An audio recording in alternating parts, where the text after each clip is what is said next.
Hello. Thanks for calling Low Value Mail. Hello, Danny. Hi. Controversial opinion. Yes. Hi. Oh, I bet you got some. We are evolving in the wrong direction. Okay. What were you saying? We all got to learn how to swim better? No, I feel like we're evolving into this like digital projection of our fantasies, and we're like losing track of what it means to be human. I could see that, yeah. But what's the prescription here? How can you, because aren't you kind of just fighting the inevitable in terms of just the way that society's moving? Yeah, there's nothing to do about it. There's but nothing I think to do it's about the it. wrong way. I just personally think it's the wrong way. I'm hoping it's like, well, here's the thing. This is why it's kind of an evolution, because we can theoretically live eternally in digital space. Sure. Yeah. Like you're saying if they're able to like download your brain or something into the Matrix? Well, just the idea that now that digital space has been created and humanity is using more and more of its time on Earth in a digital mirage of what reality is, that will exist forever, indefinitely. Like that is what reality will become. I can see it. Yeah. I mean, there's a good, especially with all like the neural link and all that stuff, and you know, you got to figure. I was saying to Ryan recently, but at first with the Chat GPT stuff, I was like, whatever, it's overblown. And then the more I use it, I'm like, oh, this is probably going to be an issue. This is probably going to be a major problem. I think it's the wrong path. I think it's the wrong way to go. I think it's like a soulless. It's like stripping the entire soul. If you believe that humanity has a soul, it's creating this complete, I guess, fake memory for all eternity of what humanity ever once was or will be. The idea with the World Economic Forum, I don't think it's completely far off, because these are the people with the most money to determine where humanity is going. And Jeff Bezos has already admitted that, or not even admitted, it's not like it was a secret. He is really into O'Neill. I'm not remembering his first name, but he wrote in '76. I'm forgetting the name of the book, but it's basically how humanity is going to become like an eternal species of space, like the singularity kind of thing. Sorry, like the singularity kind of like that, Ray Kurzweil or whatever. So I can't look it up because I'm on the phone with you right now. But they're called O'Neill cylinders, and it's the idea that you can create like a simulated Earth at any point in time, anywhere. Well, not any. At any point we get to the point where we're able to build these, you can build as many of them as possible. Okay, so I have it right here. The O'Neill cylinder, Jeff Bezos' vision for an incredible civilization in space, supporting entire ecosystems. Yeah. So he said that we will at some point, maybe not in his lifetime, but this is something that he's interested in. And I feel like these people know what they're talking about because they have access to resources that we don't, and they have access towards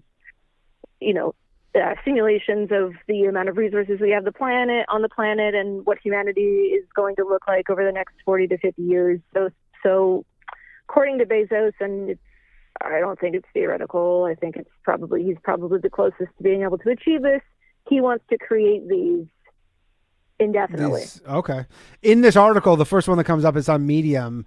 Elon Musk, funny enough, says he thinks it makes no sense. The O'Neill cylinders. Well, that's not surprising. Yeah. But, all right. Well, you got us our first. It's weird to think. You got us our first topic for the after show. We're gonna delve into the O'Neill cylinder. I've never heard this. I like when I learn new things on this show. Yeah. So, but if Bezos gets his wish, it's going to be like he's going to be the god, pharaoh, emperor. Oh, that's no good. Of his own little world for eternity, essentially. I think it's the wrong path, but I do for sure think there will be some sort of like not cryogenic, but something with the your brain where they'll be able to download, log your brain online. Your body will probably deteriorate, although at some point they probably will just cure aging. Like people are working on the problem of aging as like it's a disease, and they'll just cure it like it's a disease. A lot of where we're getting these visions of the future come from sci-fi novelists from like the 60s and 70s. It's like Isaac fantasy, Asimov and all that shit. It's someone's imagination. Yeah. But I think it's so arbitrary and it's not examined of why are we projecting this future? It's just someone's imagination from the 60s. Like, we can literally make any future we would want to make. Sure. Why are we going well, this I direction? guess we're But limited. It seems like everyone's into it. You're limited by imagination at the end of the day. Yeah, but it's so un-American, the idea that that this teeny tiny amount of people who are accumulating as many more resources. There's never been an amount of power that's been held, and I could be fact checked on this, although I'm 99% on this. The 1% have a more amount of power than any other group of people have ever had on this planet. Oh, I believe that. And they're dictating to the rest of the entire species what the species, not just like a kingdom, not just like a feudal state, like the entire species. They get to determine where we're going. Yeah. I mean, do you feel? I don't think we have to accept it. But do you think that people can decide not to come along? Like, I mean, if they want to stay on Earth, I guess. Yeah. I think that's, I mean, anybody who's alive right now is not like nobody who's alive right now. This is a question for them, really. Like, nobody who is currently alive is going to have to make the decision of whether they need to go live in space. I mean, I guess I guess it depends on how far down the line you're talking. Musk in an interview was saying how his primary energy concern is to produce an amount of energy that will bring these like nation-sized spacecraft into orbit. So he's like literally imagining Star Wars. But that's where their consciousness is headed. We don't necessarily have to follow them. But if you believe that we have equal power of consciousness, it's just not as actualized in these people with all the resources. And I guess once you can, matters. I guess once you can convince governments to get on board, because a government does have the resources to put something like that. Well, this is where I'm getting a little bit ironically out there and into space. This is kind of where I'm thinking the founding fathers, who I am very proud to be American. I'm very proud to follow their vision of what they wanted this reality to be, is this idea that we have equal power of consciousness. They just have more resources.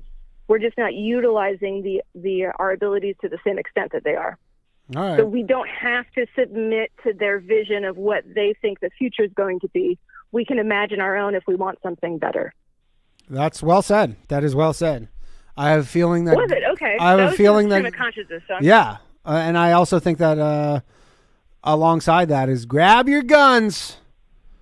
Well, no, you don't have to imagine that future, right? You don't have to imagine that. You can imagine, and we're just learning, the more that we, the lowly plebs, are learning that we have this freedom of consciousness and we are created equal to these people who have all the resources, just by actualizing and applying and thinking outside of our own consciousness. I'm going too far out there, but I think the point being is that I know what you're saying. Freedom wins.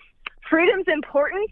Freedom wins, and we haven't even really started to begin to actualize this vision of all men are created equal and endowed by their creator by certain unalienable rights. I don't even think we've seen it yet.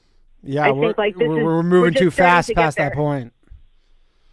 Well, no, because we're starting to really see what America was for and why it's so important for us to understand what tyranny is and why it's so important to protect freedom. And I don't think I think things are going to get radically freer, personally. That's just my little ray of interesting, probably controversial opinion and a prediction. All right, cool, good shit. Thanks. All right, that's enough. All right, have a great night. Bye.